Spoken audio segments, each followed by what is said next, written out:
If I told you that your reality is not random, would you believe me?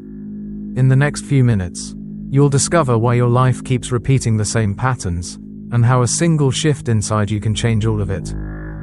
I want you to consider something with me for a moment, something simple, yet quietly revolutionary. What if every desire you've ever felt, every craving, every longing, every moment of frustration or ache, was never a mistake? What if those impulses weren't signs of weakness, but signs of direction?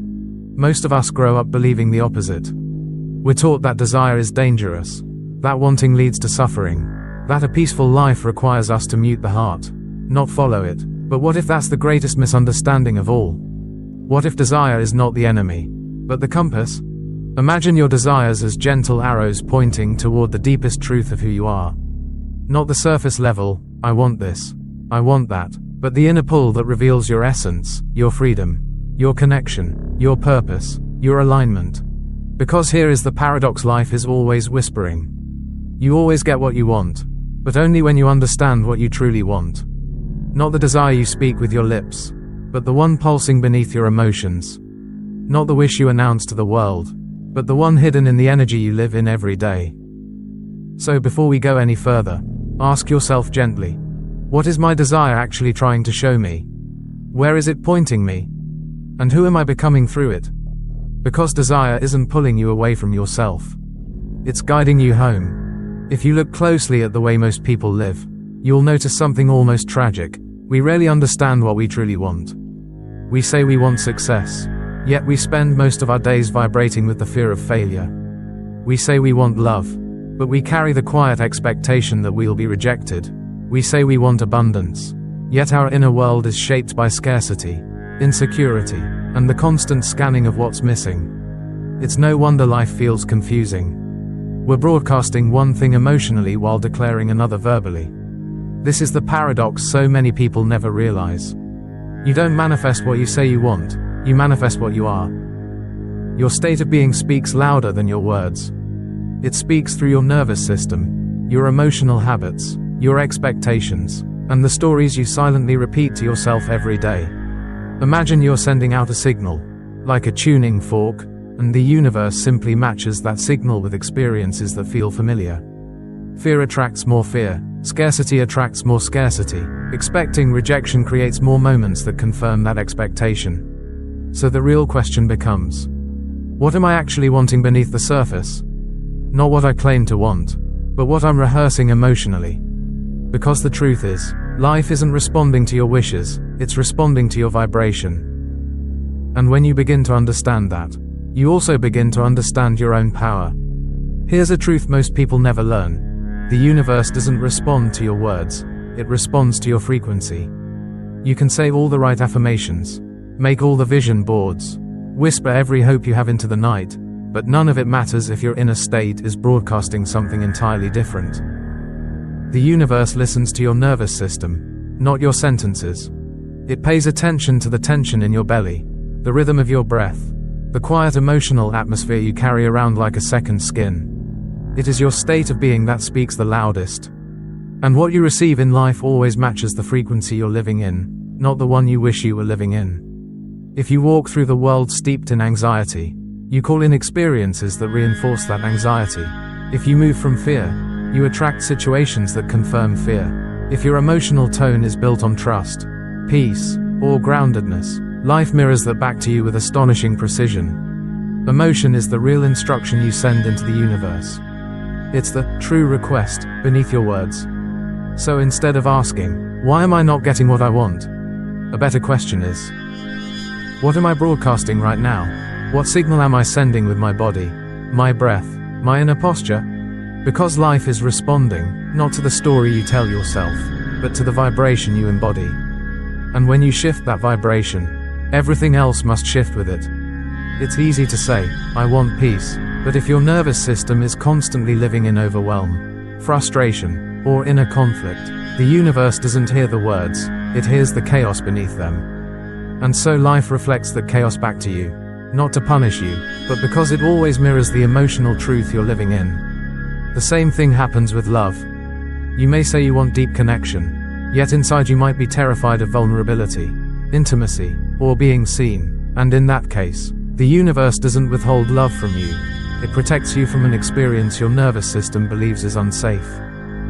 Wanting abundance works the same way.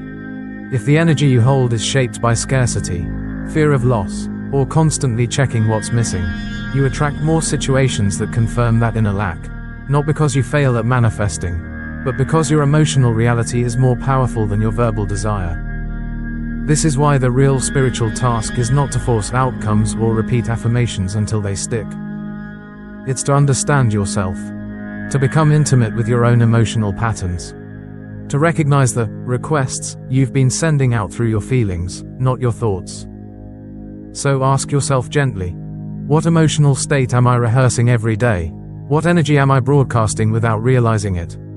Because your life is responding to the emotion you embody, not the desire you announce. And once you see this clearly, everything begins to shift. One of the most powerful truths you can realize is that life is always reflecting you back to yourself. Not as judgment, not as reward or punishment, but as a completely neutral mirror, responding to the energy you carry within. Two people can stand in the same situation and live entirely different realities. One sees opportunity, the other sees threat. One feels supported, the other feels abandoned. Nothing outside changed. The only difference is the state of the inner world perceiving it. The universe doesn't choose sides. It doesn't critique your emotions or decide whether you deserve something. It simply reflects the frequency you bring to the moment. And this is where everything becomes extraordinary. Life isn't hurting you. Life isn't blocking you. Life isn't conspiring against you. You are projecting your internal landscape outward, and the world responds with absolute precision. This isn't about blame, it's about empowerment.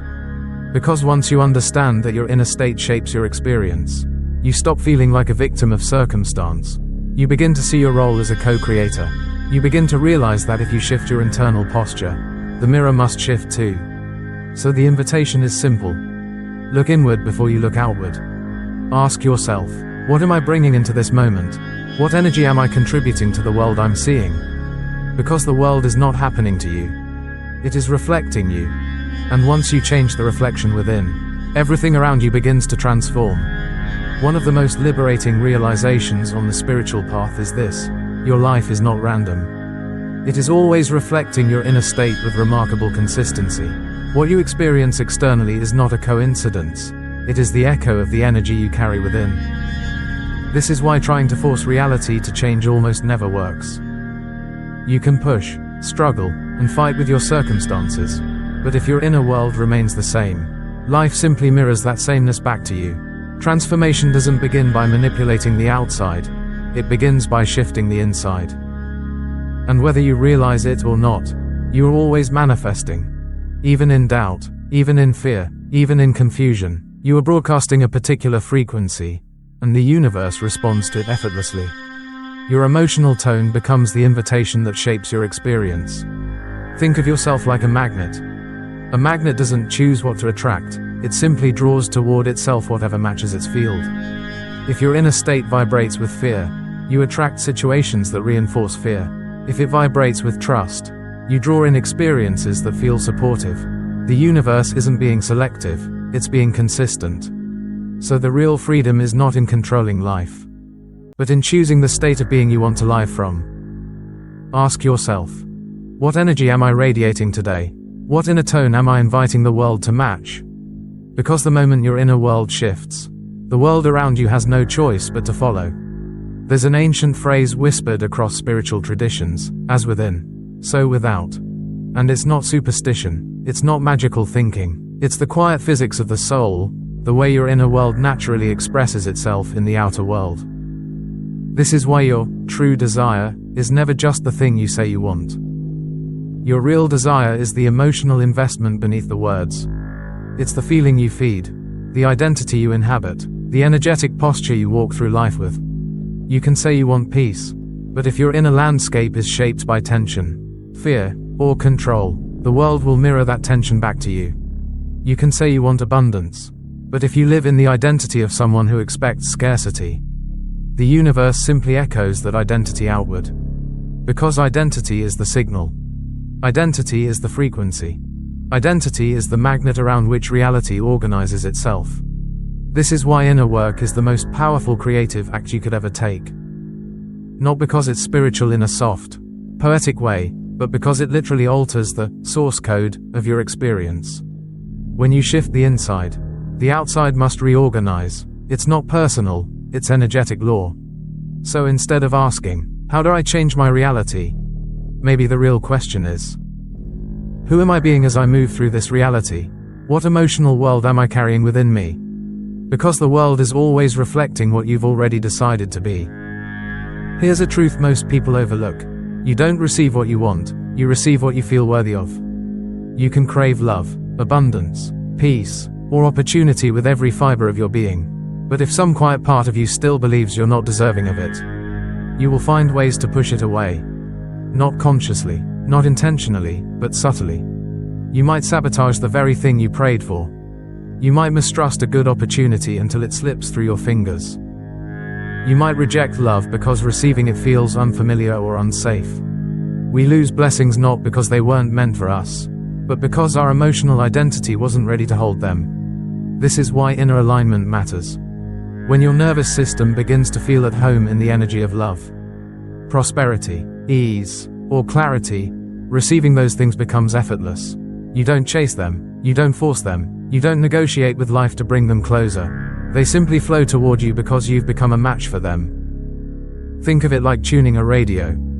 If you're not on the right frequency, the signal can be right beside you, and you still won't hear it.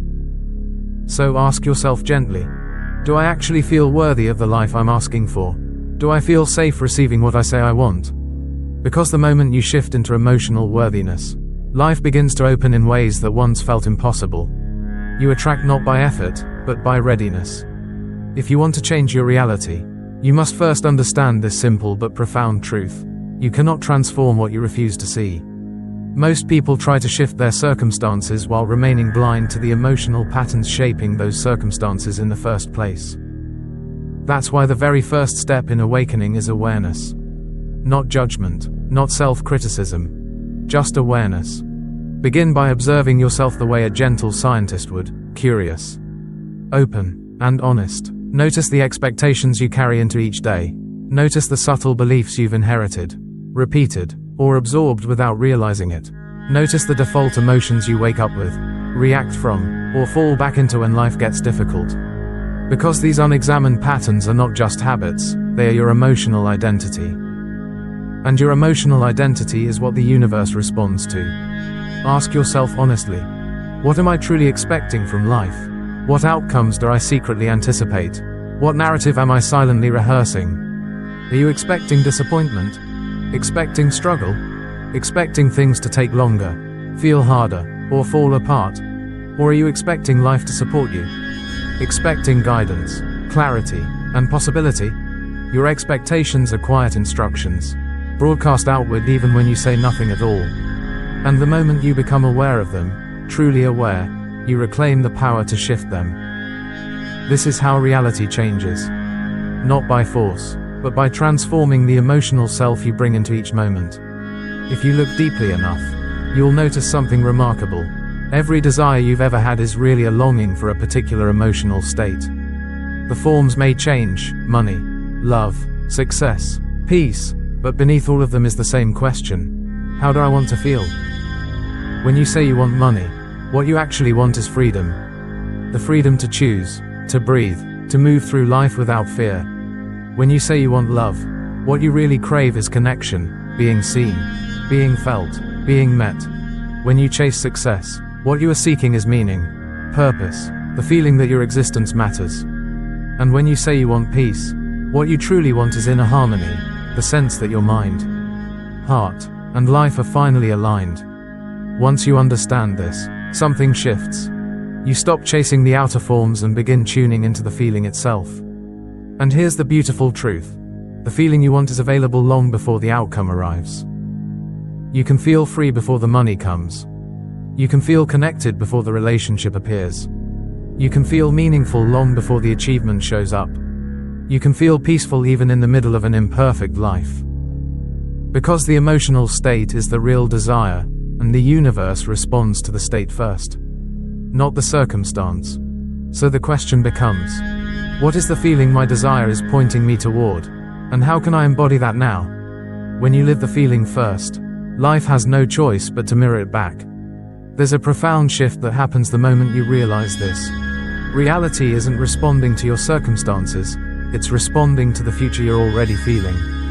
The emotional state you step into now becomes the blueprint the universe mirrors back to you later. When you feel peace before life gives you reasons to be peaceful, the universe rearranges itself to match that peace. When you feel abundance before the money arrives, opportunities begin to flow in ways that seem almost magical. When you feel loved, supported, and guided before the relationship or clarity appears, life responds with experiences that confirm that inner truth.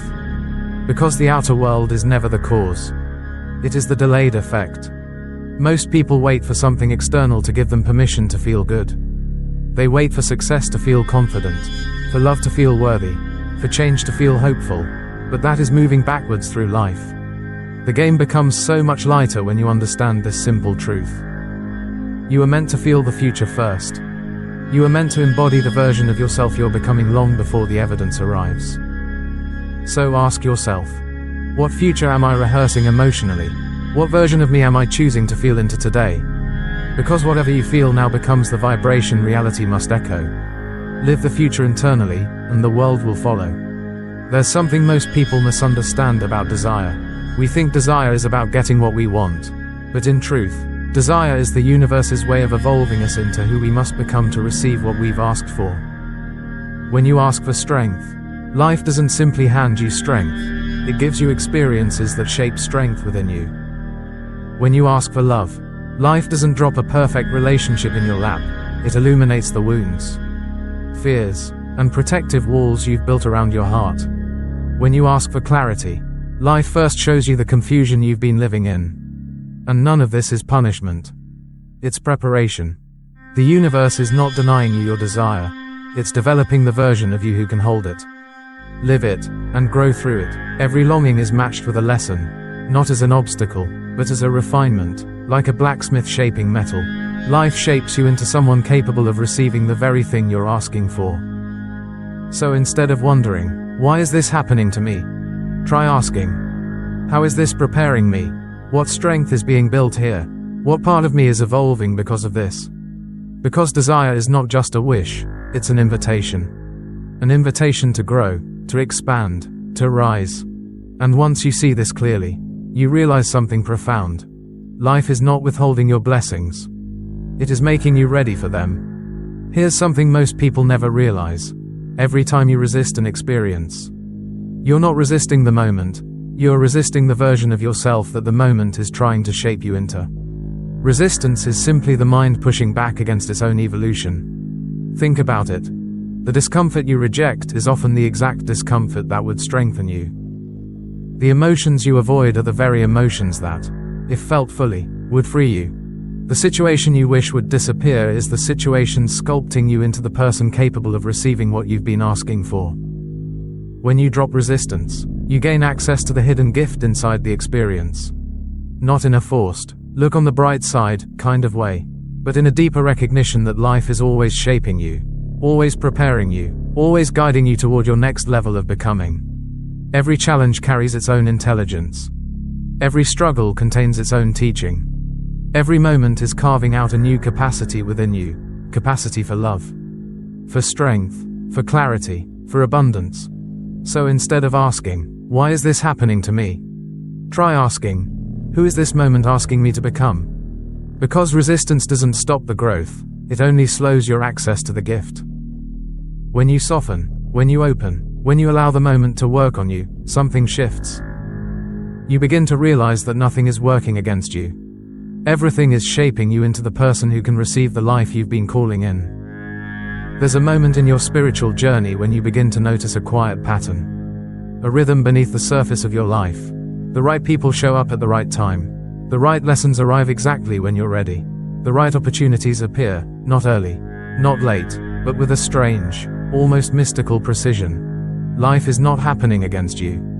Life is happening with you. Most of us don't see this at first. We're too focused on what isn't working, on the timing that feels wrong, On the disappointments we interpret as signs of misalignment. But once you step back and look at your life with more presence, you begin to notice the threads, how every moment is connected to the next. How even the painful experiences prepared you for something greater. The universe is not random. It is responsive. It is intelligent. It is intimately woven into your growth. And when you start to see that, trust stops being something you force. It becomes something natural, something effortless, something that rises inside you because you finally recognize how deeply supported you've been all along. So instead of asking, why isn't this happening yet? Try asking, what is life aligning for me right now? What am I being prepared for? Because when you understand how perfectly orchestrated everything already is, you stop rushing the process. You stop doubting the timing. You start trusting the unfolding. And trust, true, embodied trust, changes everything. There's a gentle truth that becomes obvious once you begin to awaken. Life responds when you relax. Not when you force it. Most of us spend years pushing, striving, clenching, and trying to bend reality into shape. But all that effort only tightens the very knot we're trying to loosen. Look at nature. The tree doesn't strain to grow. The river doesn't force itself to flow. The sun doesn't push itself to shine. Everything unfolds effortlessly because it is aligned with its own essence. And you are part of that same natural intelligence. The more you fight, the more resistance you create. The more you try to control, the more life feels out of control. But the moment you soften, the moment you breathe, the moment you stop gripping the outcome so tightly, something shifts. Life starts to move again. Possibilities open. Timing aligns. Reality isn't waiting for your pressure, it's waiting for your openness. This is why so many of your greatest breakthroughs happened when you stopped trying so hard, when you surrendered, when you let go, when you trusted something deeper than your fear. Ask yourself gently, where am I forcing? Where am I gripping? Where can I let life lead me instead of trying to drag it? Because the truth is simple. You don't manifest through strain. You manifest through alignment. And the moment you return to your natural state of ease, life flows in ways effort never could. There is a moment in awakening where you begin to see desire in an entirely new way. You realize that your deepest longings aren't pointing to something outside of you. They're pointing back to your own essence. They're not signals of lack. They're signals of identity. You don't actually want abundance. You are abundance, longing to be remembered. You don't truly want love. You are love, waiting for the layers of fear and protection to fall away. You don't want peace. You are peace, rediscovering itself beneath the noise of the mind. Desire, in its purest form, is not a reaching for what you don't have. It's an expansion into what you already are. Think of it like a seed becoming aware of the tree it is destined to become. The seed isn't lacking the tree is already encoded within it. In the same way, your desires are encoded expressions of your nature, future versions of your being calling you forward. So instead of asking, how do I get what I want? A more profound question emerges. What aspect of myself is trying to unfold through this desire? Because when you understand that wanting is simply self-recognition, the entire struggle dissolves. You stop chasing, you start allowing, you stop grasping, you start becoming. Your true desires are not fantasies. They are mirrors, reflecting the truth of who you already are. There's a sacred truth hidden inside every longing you've ever felt. Desire is not a flaw to suppress, it is a doorway. Every genuine wanting is an invitation into a higher version of yourself. A version already waiting within you. Most of us were taught to be ashamed of our desires. To shrink them. To hide them. To pretend we don't feel them. But longing is not something to fear. Longing is guidance. Every desire you carry is pointing you toward a deeper state of being. It's never just about the thing you think you want. It's about the expansion that the desire is calling forth. A longing for love is really a longing to return to connection. A longing for success is a longing to step into purpose. A longing for peace is a longing to rest in your own presence. A longing for abundance is a longing to remember your inner wholeness. When you stop judging your desires and start listening to them, something profound happens. They stop feeling like cravings and start feeling like messages. Signals, compass needles pointing toward home. So instead of asking, why do I want this? Ask, Who is the version of me that this desire is inviting me to become? Because longing isn't trying to pull you away from yourself. It's trying to lead you back to a truer, fuller expression of your being. Your desires aren't the problem. They are the path. There's a wisdom in nature that we often overlook. A seed never forces itself to grow. It doesn't push, struggle, or demand. It simply allows itself to become what it already contains. It surrenders, not in defeat, but in trust. This is the same invitation life extends to you. The universe is not denying you your desires.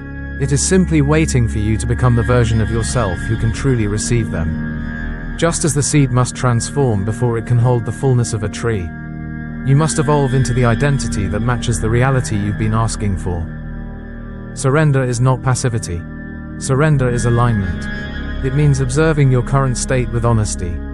It means noticing the identity you've been living from. It means adjusting your frequency, not with force, but with awareness. Because you cannot receive abundance from the identity of someone who feels unworthy. You cannot receive love from the identity of someone who fears intimacy. You cannot receive peace from the identity of someone who clings to chaos. Surrender is the moment you stop fighting the version of you that life is trying to grow you into. It's when you stop gripping the old pattern and allow the new frequency to rise naturally, as it was always meant to. So ask yourself, what am I resisting becoming? And what would unfold if I simply allowed? Because just like the seed, you already contain everything you're trying to become. All that's left is surrender. As we come to the end of this journey together, I want to leave you with the simplest and most powerful truth of all. Your life is a mirror. Every circumstance, every relationship, every opportunity or challenge, it all reflects the state of being you bring into the world. Change the person standing in front of the mirror, and the reflection must change. This is why transformation never begins out there. It begins in the quiet inner shift, the moment you choose a new emotional tone, a new identity, a new way of holding yourself. Life cannot show you something you are unwilling to embody. It cannot deliver a frequency you refuse to live in. You always get what you want, only becomes true when you understand what your real wanting actually is. Not a desire for a specific outcome, but the emotional frequency you're living in each day. You don't attract from your wishes. You attract from your state. And the moment you change that state, your sense of worthiness, your inner safety, your emotional posture, the entire landscape of your life begins to reorganize. Not slowly, not reluctantly, but with the precision of a mirror reflecting a new image. So ask yourself, what state am I choosing to live in today? And what reality is that state calling toward me? Because once you understand this formula, once you truly embody it, you stop trying to force life. And instead, you begin to create it. Your state shapes your world. Shift the state, and the world shifts with you. If you've made it all the way here, remember this one simple truth. You are not being led by life, you are shaping it through the state you choose to live in. Every moment is an invitation to turn inward, to shift your frequency, and to step into the deepest version of who you truly are. And when you change the one standing in front of the mirror, the entire reflection of your reality changes with you. If this journey has resonated with you, let me know by leaving a comment, liking the video, or subscribing to the channel. We're building a conscious space here, a place where each of us can return to our true nature. Thank you for being here. I'll see you in the next video.